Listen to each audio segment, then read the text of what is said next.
Happy New Year, everyone. It's 2021 and have we got an exciting year to look forward to.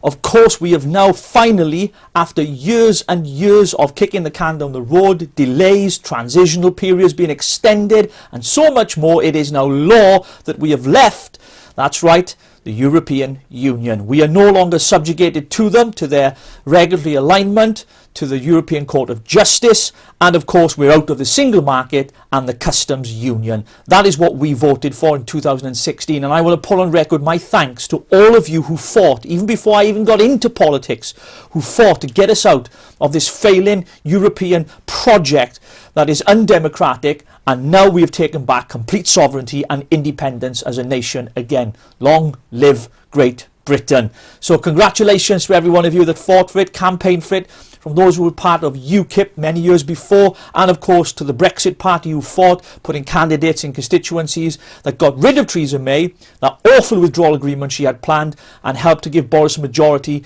putting him in as Prime Minister, which means he got Brexit done. Well, it's not the kind of Brexit we all would have hoped for. Some of my Brexiteer friends have expressed their deep regret that fisheries have been left behind, the 186 coastal communities that didn't seem to get a fair deal with this 5.5-year period of the amount of fish being caught in our own waters.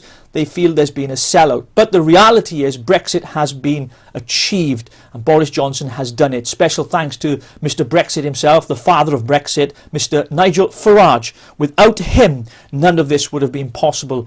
After over 2 decades of campaigning to get us out of the European Union, he finally can sit back with a glass of Chardonnay, or whatever his tipple is, or champagne with a big fat cigar and say, au revoir, you're not laughing now, are you? So congratulations, Mr. Nigel Farage. And for all of the Brexiteers who fought hard, MEPs across the whole of the country here, and of course many of you who went out on the doorsteps campaigning hard, it's a reality. We now can enjoy the post-Brexit benefits, and there are many. Already Liz Truss, Trade Secretary, has signed over 62 trade deals amounting to £1 trillion worth of investment, and we're going to see much more. Immigration now is going to change. In fact, immigrants can't claim any benefits now if they've not lived here for more than 5 years, and they can't claim benefits for their children that don't live in our country, which is a bonus because I believe it was wrong in the first place.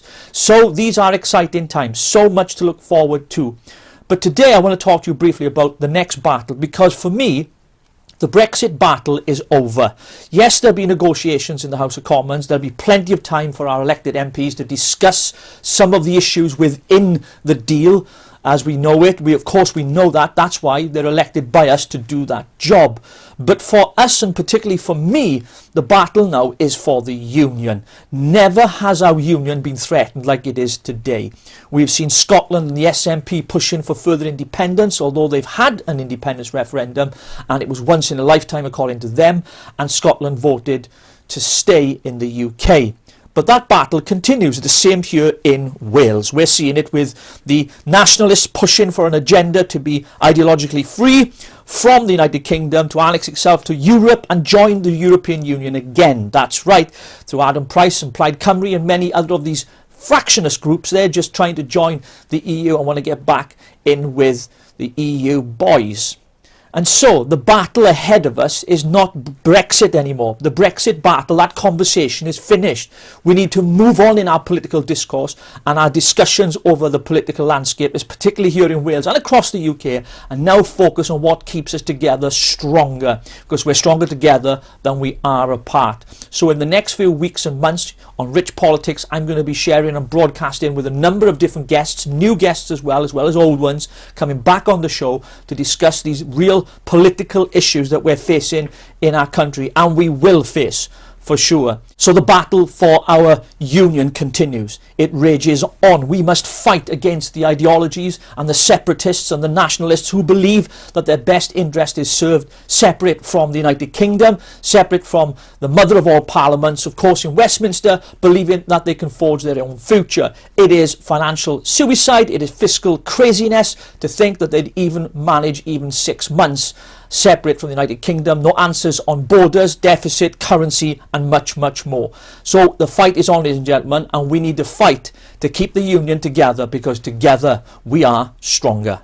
So over the next few weeks and months in our brand new studios here in Rich Politics, we're going to be bringing you a whole range of guests, interviews and so much more on political news here in the UK, and of course this Welshman having a rant about all things politics. Don't forget, if you haven't already, hit that subscribe button, share with your friends and family across social media. We'd really appreciate it, and I can't wait to see you on our first episode of 2021 with a brand new guest on Rich Politics.